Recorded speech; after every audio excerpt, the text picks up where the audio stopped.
पाठ पर शुरू हो जाएगा कल से।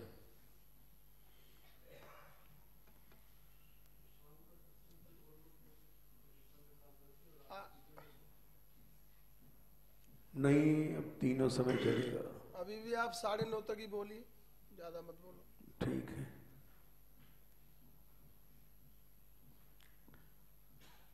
उत्साह से चलना चाहिए।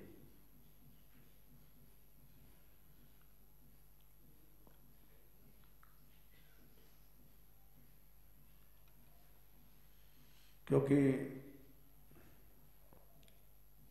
रुचि कम हो जाना ही भक्ति की कमी है।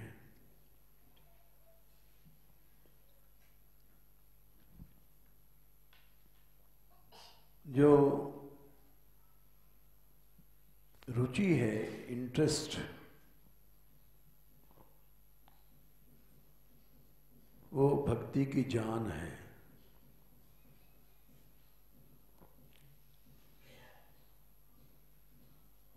जगह जगह सत्संग, कीर्तन, कथाएं हो रही हैं, लेकिन रुचि के बिना वो सब निष्प्राण है।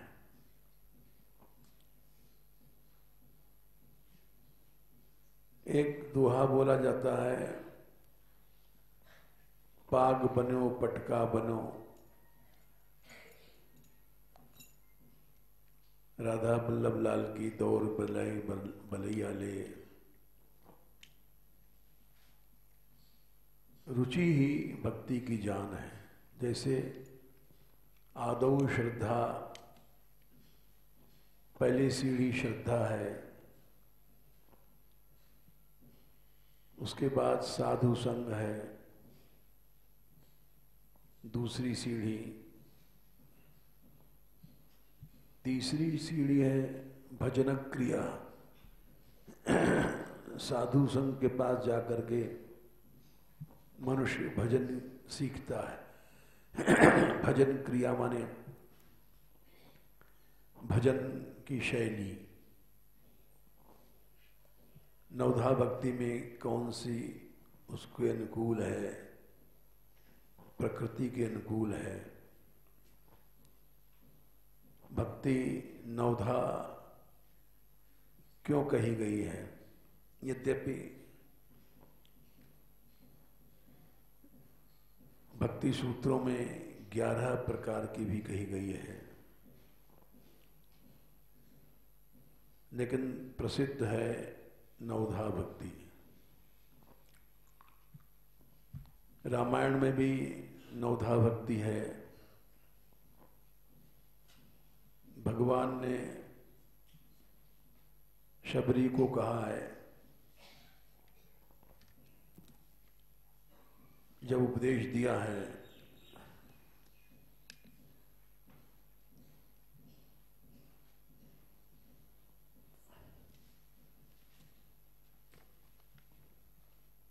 अरण्य कांड में,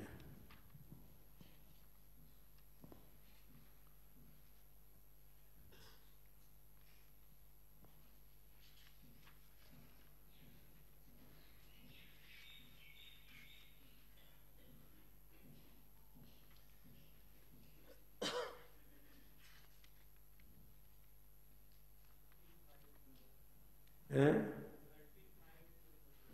हाँ, 37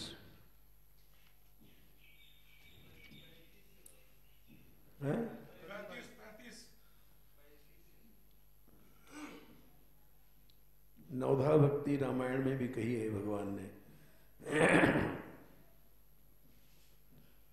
पहली भक्ति है संतों का संग, दूसरी कथा प्रसंगों का प्रेम हेना, तीसरी गुरु भक्ति, चौथी कपट को छोड़ करके गान करना,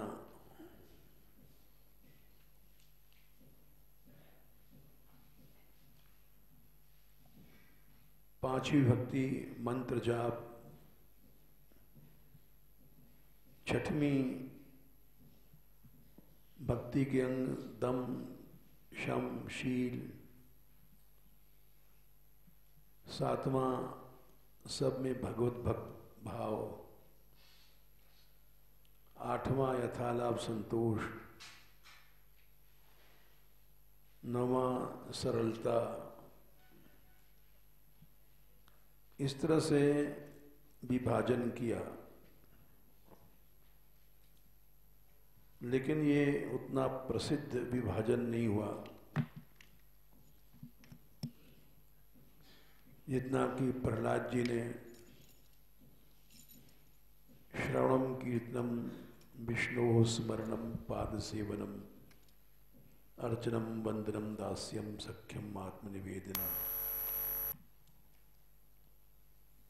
क्यों? सातवां है मंत्र जाप,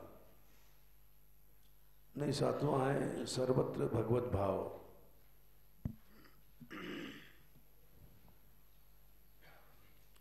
आठवां यथालाभ संतोष,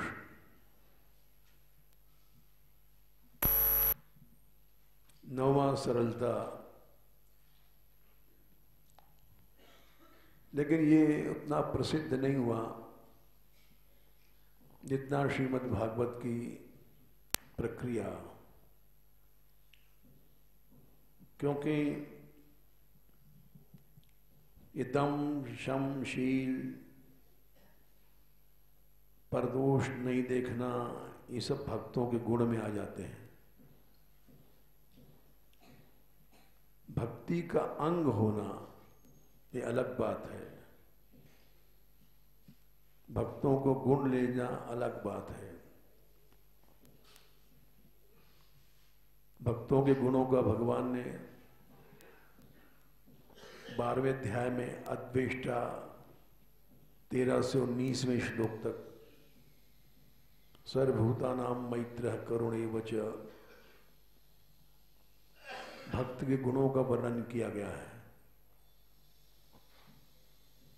तो एक एक गुणों को अलग अलग भक्ति मान लेना, ये एक अलग प्रक्रिया है। रामायण में भगवान ने, राम ने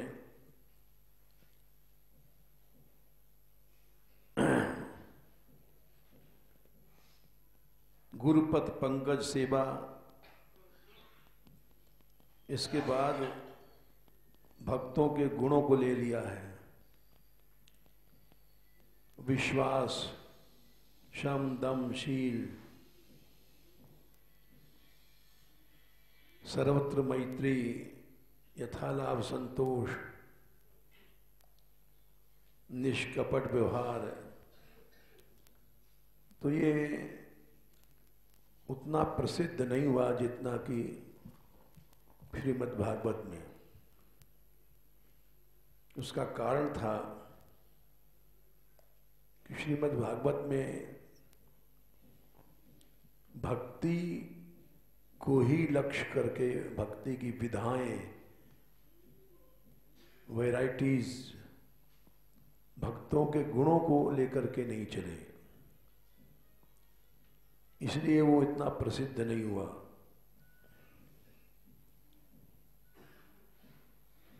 अलग अलग प्रकृति होती है।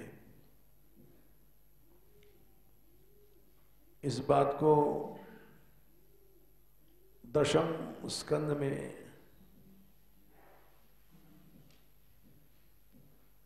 एकादश स्कंद में भगवान ने कहा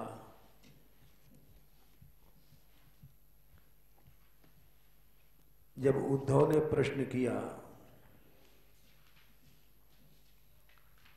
कि बहूनि वदन्ति श्रेयांसी, हे कृष्ण तेषां विकल्प प्राधान्यम उताहो एक मुख्यता। बहूनि वदन्ति श्रेयांसी, कल्याण के बहुत से उपाय बताए गए हैं। तो उसमें एक मुख्य है कि अनेक मुख्यता, एक मुख्य है तो अनेक रूप क्यों, अनेक रूप से क्यों वर्णन किया गया, ये प्रश्न उन्होंने किया है।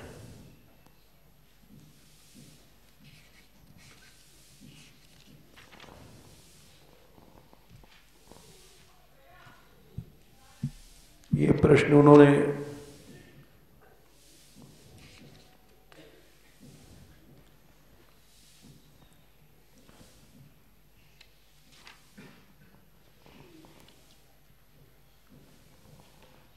चौदह का एक, 14 अध्याय 1 नंबर श्लोक, 16 14 का 1, 11 14 1, 11 16 14 हाँ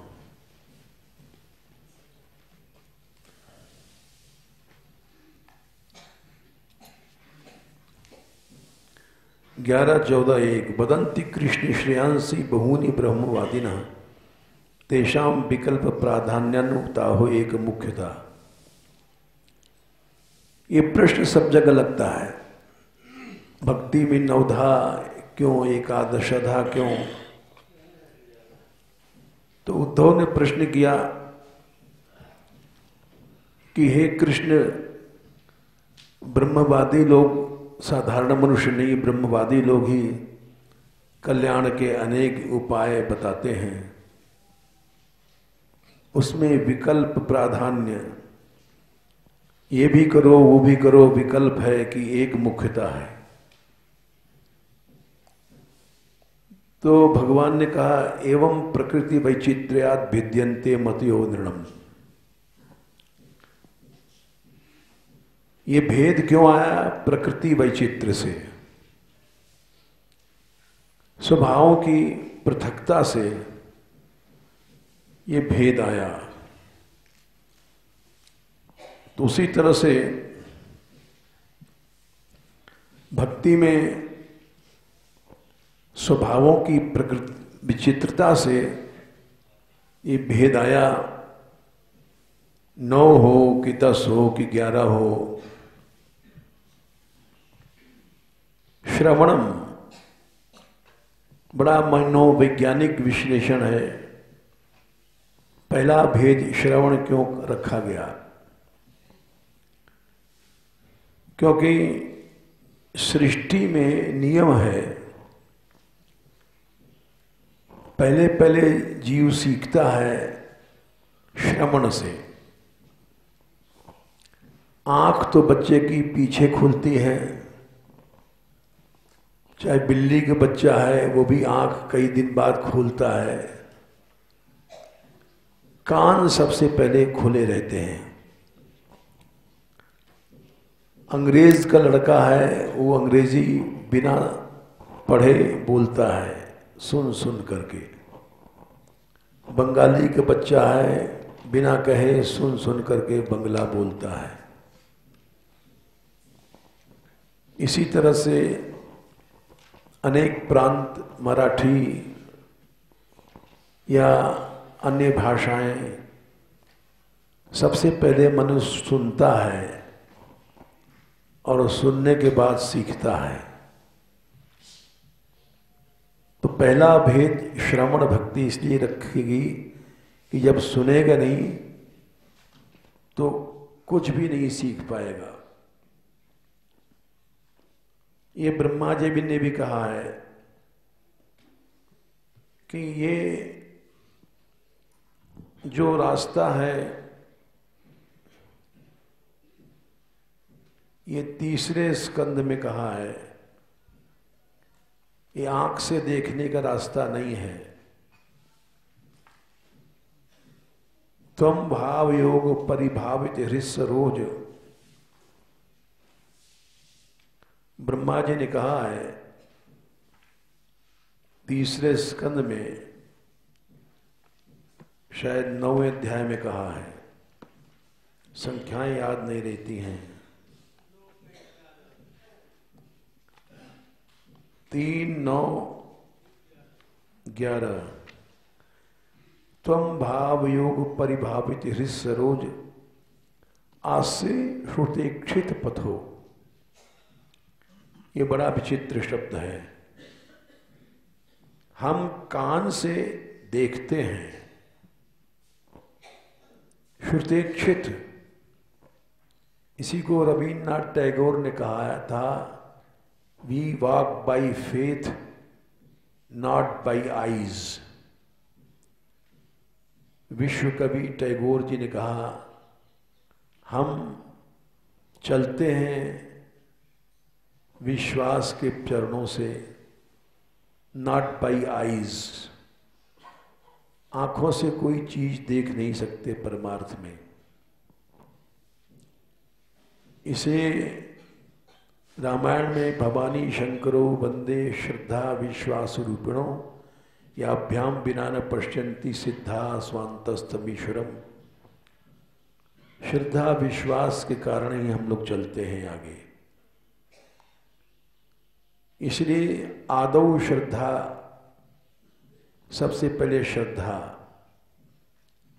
श्रद्धा नहीं है तो कुछ नहीं होगा। रामायण पढ़ो, गीता पढ़ो, भागवत पढ़ो, जे श्रद्धा संबल रहित नहीं संतन को साथ, तिनका मानस अगम अति जिनहि न प्रिय रघुनाथ।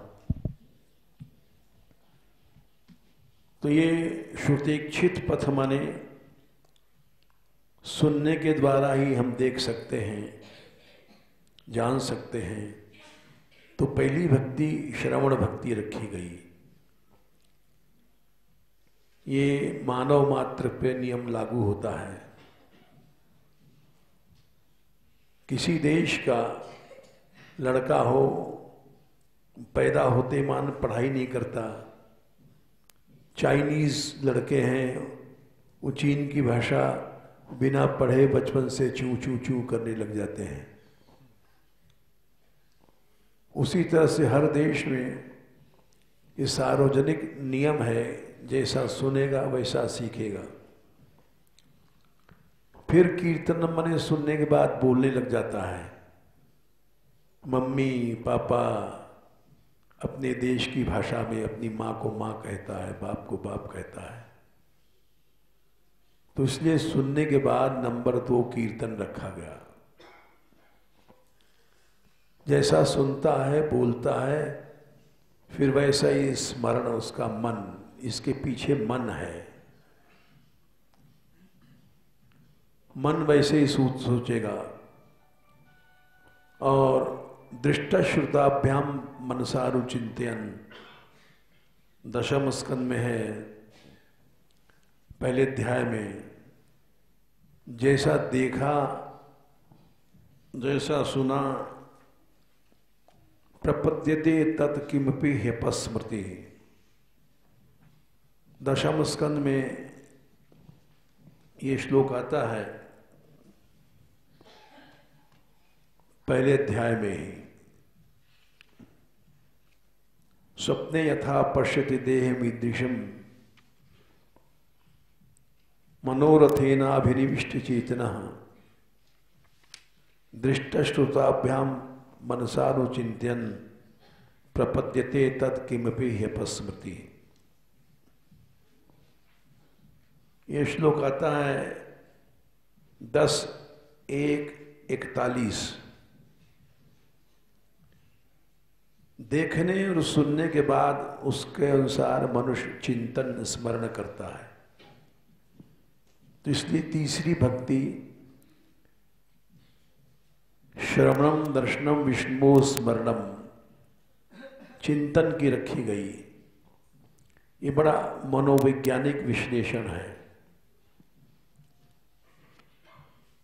स्मरण करने के बाद उसको पता पड़ गया कि से पे भगवान है, तो भगवान की अर्चना पूजा आदि। अर्चना माने श्रद्धात्मक कर्म। श्रद्धा से पूजा करेगा अपनी श्रद्धा का प्रदर्शन करता है। श्रद्धा की पूर्ति के लिए जैसे आप हमसे प्रेम करते हैं, हम आपके घर गए तो आप भोजन कराएंगे, हमारे सुख सुविधा को देखेंगे, तो ये अर्चन हो गया।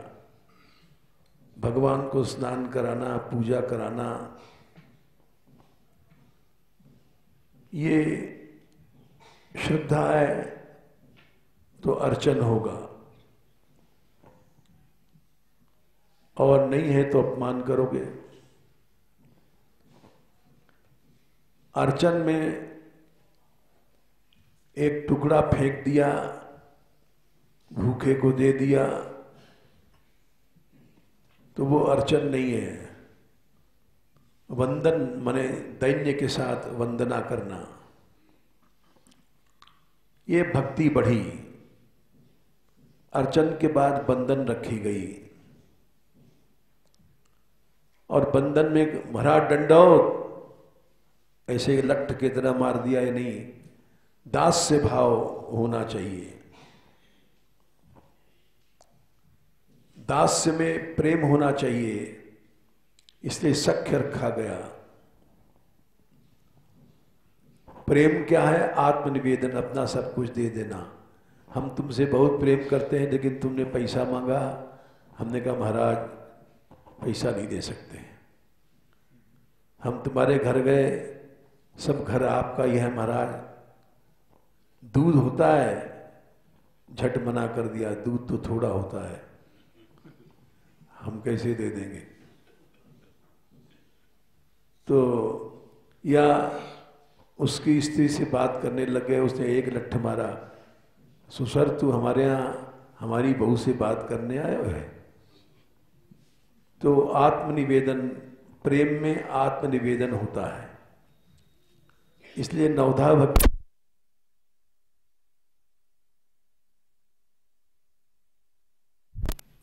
उसके बाद कीर्तन है, बड़ा मनोवैज्ञानिक विश्लेषण है, फिर स्मरण है,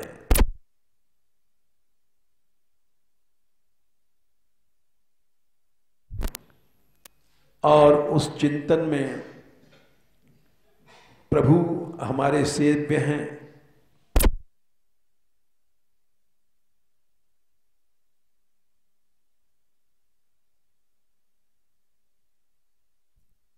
में भी प्रेम जरूरी है, और प्रेम में आत्मनिवेदन जरूरी है, इसलिए नवधा भक्ति का बड़ा मनोवैज्ञानिक विश्लेषण हुआ है।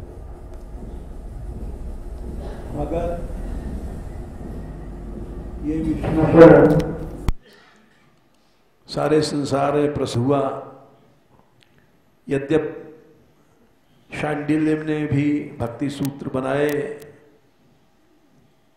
अन्य ऋषियों ने बनाए, रामायण में भी है, लेकिन ये एक मनोवैज्ञानिक विश्लेषण बड़ा सुंदर है, संपूर्ण रूप से माना गया नवधा भक्ति।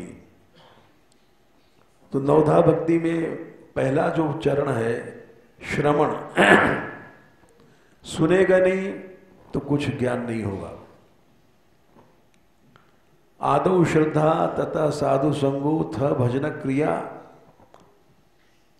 भजन क्रिया नवधा भक्ति। नवधा भक्ति में अलगाव क्यों है? प्रकृति की विचित्रता से। कोई सुनने का रसिक है, कोई कहने का रसिक है, कोई क्रियाओं का रसिक है, अर्चन वंदन इत्यादि भेद किए गए। तो मैं ये कह रहा था, आदौ श्रद्धा तथा साधु संघो ध भजन क्रिया। भजन क्रिया जिसकी जो भी थी, श्रवण करने की या कीर्तन करने की, वो सब भजन क्रिया तो ठीक रही। भजन का फल क्या था? अनर्थ निवृत्ति। ये चौथी सीढ़ी है। हम मुंह में राम बगल में छुरी, खाएं सतुआ बतावें पूरी, तो ये भजन भजन नहीं है। ये भजन वो होता है कि जिससे अनर्थ मन के हट जाएं, कपट हट जाएं, वासनाएं हट जाएं। ये सब अनर्थ है, इसलिए इसके चौथी सीढ़ी में रखा गया, अनर्थ निवृत्ति को। अनर्थ हट गए तो क्या होगा? ये अनर्थ ही जीव को भजन से अलग करते हैं। निष्ठा हो गई, ये पांचवी सीढ़ी है। निष्ठा माने क्या हुआ? निःशेषेण तिष्ठति इति निष्ठा। गड़ गया, अब वो हटेगा नहीं। निःशेषेण तिष्ठति, उसमें कोई भी ऐसी चीज नहीं जिसको हटा दे। अनर्थ सब हट गए। अनर्थ हैं तो निष्ठा नहीं होगी। कहीं भी आसक्ति संसार में है तो आज नहीं कल आपको हटना पड़ेगा। राग है, द्वेष है तो हटना पड़ेगा। 10 आदमी हैं, आपस में द्वेष है, लड़के कीर्तन पे, बाजा पे, ढोलक पर अलग हो जाते हैं, क्योंकि उनमें अहंता थी, भजन में प्रेम नहीं था। भजन की क्रिया अलग होती है, जहां अलगाव आ जाता है वहां अहंता थी, दैन्य नहीं था। जीव धर्म अहमिति अभिमाना, अहम ही जीव धर्म है। जीव जीव लड़ते क्यों हैं? अहम के कारण।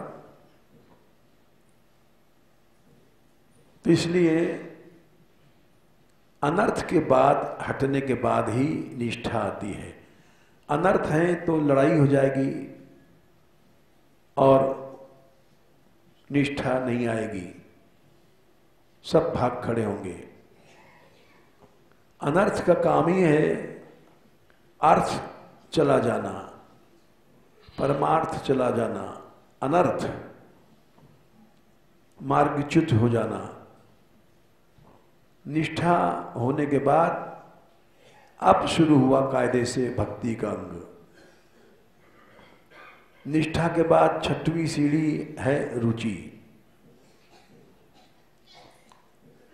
अब कोई आदमी पैसा कमाता है तो स्त्री के लिए, बच्चों के लिए सामान खरीदता है, तो कोई सिखाता नहीं है कि तुम अपनी स्त्री के लिए साड़ी ले जाओ, बच्चों के लिए मिठाई ले जाओ।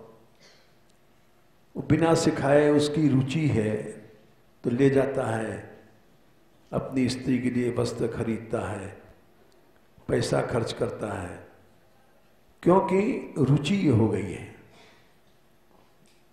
रुचि जहां होती है वहीं पर उसकी आसक्ति हो जाती है। 7वीं सीढ़ी आसक्ति। एक मनुष्य अपनी स्त्री को छोड़ करके दूसरी को प्रेम करता है, क्यों? रुचि की भिन्नता आ गई, तो अनेक स्त्रियों से प्रेम करता है। एक स्त्री अपने पुरुष को छोड़ करके दूसरे से प्रेम क्यों करती है? रुचि हट गई। तो इसलिए रुचि जान है भक्ति की। रुचि जहां है वहीं आ सकती है। अपनी सारी कमाई दे देता है, सारा जीवन दे देता है, क्योंकि उसकी रुचि है। रुचि नहीं तो डाइवोर्स हो जाएगा। इसलिए निष्ठा के बाद रुचि, रुचि के बाद आसक्ति, आसक्ति के बाद अब भाव पैदा हो जाएगा, भाव के बाद प्रेम। 9 सीढ़ियां हैं। ये भक्ति में क्रम से रखी गई हैं। रुचि नहीं है तो आसक्ति नहीं है, तलाक हो जाएगा। आसक्ति नहीं तो भाव नहीं होगा। स्वयं अपनी स्त्री के लिए क्रीम पाउडर खरीदता है, गहने बनवाता है, उसके अंदर भावना है कि हमने अपनी स्त्री को सजाएं, क्यों? रुचि है। रुचि होगी तो आसक्ति होगी, आसक्ति होगी तो भाव होगा, भाव होगा तो प्रेम होगा। ये बड़ा मनोवैज्ञानिक विश्लेषण है। और इसका एक प्रमाण देख लीजिए कि लंका कांड को उदाहरण दे रहे हैं। चंद्रमा उदय हुआ, राम सुबेल पर्वत पर रुके हुए हैं, सामने शिखर पर लंका, एक दूसरे शिखर पर रावण है। लंका कांड 12वां दोहा।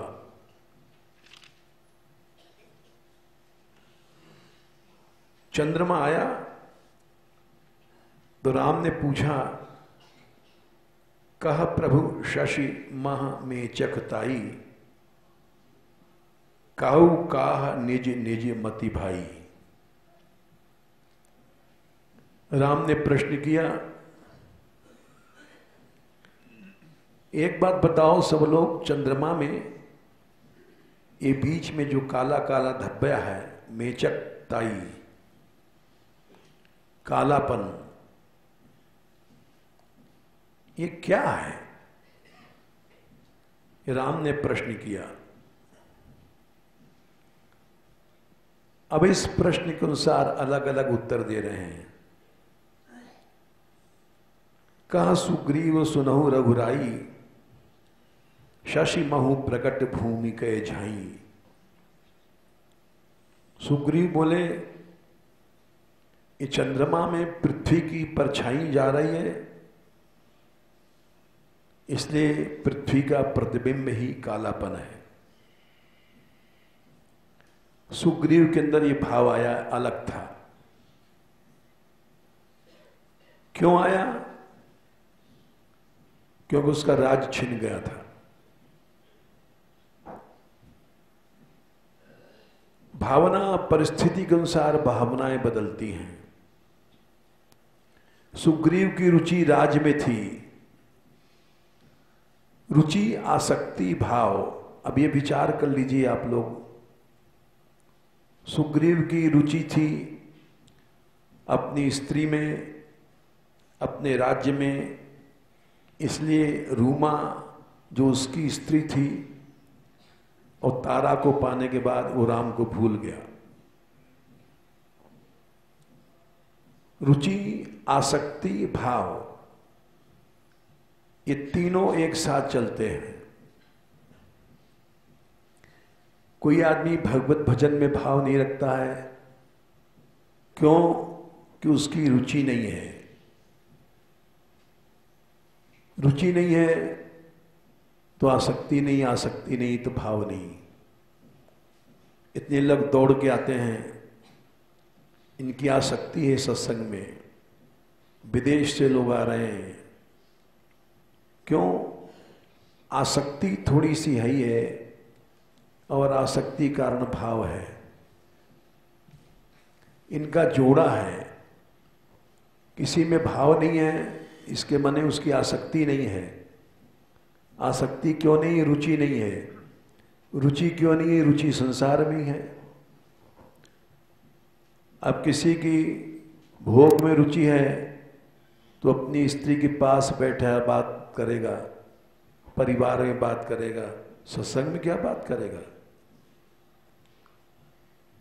इसलिए सुग्रीव का भाव पृथ्वी पर गया। फिर किसी ने कहा, मारेहु राहु शशिश कह कोई, उर्मह परी श्यामता सोई। कि प्रभु राहु ने चंद्रमा को मारा था, शिकायत करने पर अमृत मंथन के अवसर पर। तू चोट, उस चोट का निशान है कि चंद्रमा में कालापन है। ये कल्पना है, अपने अपने अलग अलग भाव हैं। ये कौन कह रहा है? तो अंदाज लगाया लोगों ने, विभीषण कह रहा है। विभीषण को रावण ने लात मार के निकाल दिया था। एक चोट दिया था, तब राम के शरण में आया था। तो विभीषण ने कहा, उसके अंदर भाव क्यों आया? क्योंकि मान हानि हुई थी, रावण ने निकाल दिया था, चोट दिया था। फिर किसी ने कहा, चंद्रमा को जब ब्रह्मा जी ने बनाया, को कह जब विधि रति मुक्कीना, सार भाग शशिकर हर लीना। रति सबसे सुंदर स्त्री है, कामदेव की स्त्री। रति को जब ब्रह्मा ने बनाया तो चंद्रमा का सार भाग ले लिया, तो सार निकल गया, तो चंद्रमा में कालापन आ गया। ये कौन कह रहा है?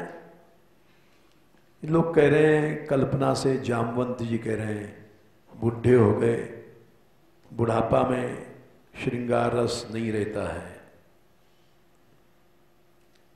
छिद्र सो प्रकट इंद उर्माही, तही मग देखिए नभ परछाई। अब सब के भाव अलग अलग हैं। अब राम का नंबर आया। प्रभु कह गरल बंधु शशिकेरा, अति प्रिय निज उर्दीन बसेरा। राम बोले कि चंद्रमा अभी समुद्र से निकला है, और गरल मन जहर भी समुद्र से निकला है। तो चंद्रमा ने अपने भाई को, यानी जहर को, अपने हृदय में बसा लिया। विष संयुत कर निकर पसारी, जारद बिरहवंत नर नारी। ये राम का भाव था, क्योंकि सीता के विरह में कष्ट पा रहे हैं। बिरही राम बोले, ठीक है सीता में प्रेम होना चाहिए, लेकिन उस प्रेम में जलन है, विष है। इसलिए राम ने अलग भाषण दिया। अब भगवान से भी बड़ा भक्त होता है। हनुमान की बारी आई।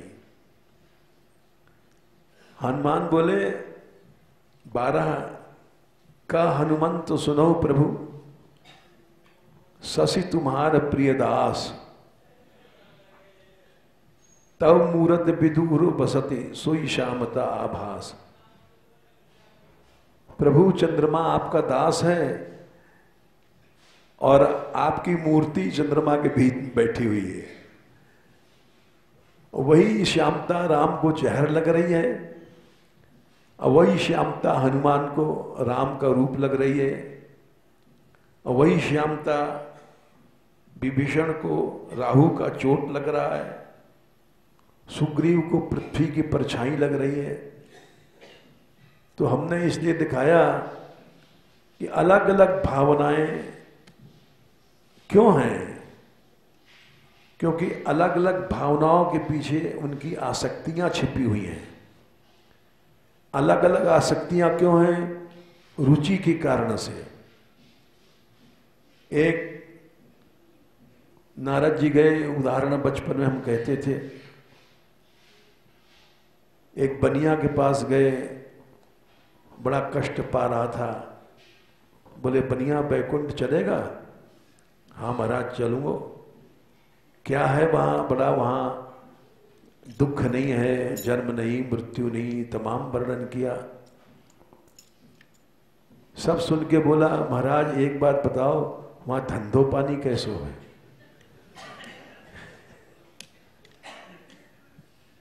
तो नारद जी बोले तो तू यहीं रहे, धंधा पानी में नहीं होता है। फिर गए एक शूकर के पास, बोले बड़ा दुखी है, कष्ट पा रहा है। मंत्र पढ़ के मारा, बोले सुअर बैकुंठ चलेगा? बोले चलूंगा। बताओ क्या है? बोले मरना नहीं पड़ेगा, जीना नहीं पड़ेगा, सब वर्णन किया। और बोले एक बात बताओ, वहां मल गरम गरम मिलेगा क्या नहीं? बोले अरे राम राम, बैकुंठ में तो तू यहीं रहे। तो सबकी रुचि अलग अलग होने से आसक्तियां अलग होती हैं। उसकी मल में रुचि है, उसकी इंद्रिय के स्वभाव से, तो उसकी मल में आसक्ति है। उसी तरह से बनिया के धन में आसक्ति है, धन में रुचि होने से धन में आसक्ति है। भजन में आसक्ति तो तभी हो सकती है जब केवल भगवान में रुचि आ जाए। इसीलिए रुचि आत्मा है भक्ति की। जाको मन लागो गोपाल ही, ताही और क्यों भावे। सूरदास जी लिखते हैं जिसका गोपाल जी में मन है उसको कुछ और चीज अच्छी नहीं लगी, न लोटा न पानी न भोग न पूड़ी न कचौड़ी न स्त्री न पति। मेरे तो गिरधर गोपाल दूसरो न कोई, जाके सिर मोर मुकुट मेरो पत सोई। तात मात भ्रात बंधु आपनो न कोई। तो इसलिए क्या है, टाइम हो गया? हाँ जा हो गया। टाइम तो ज्यादा हो गया।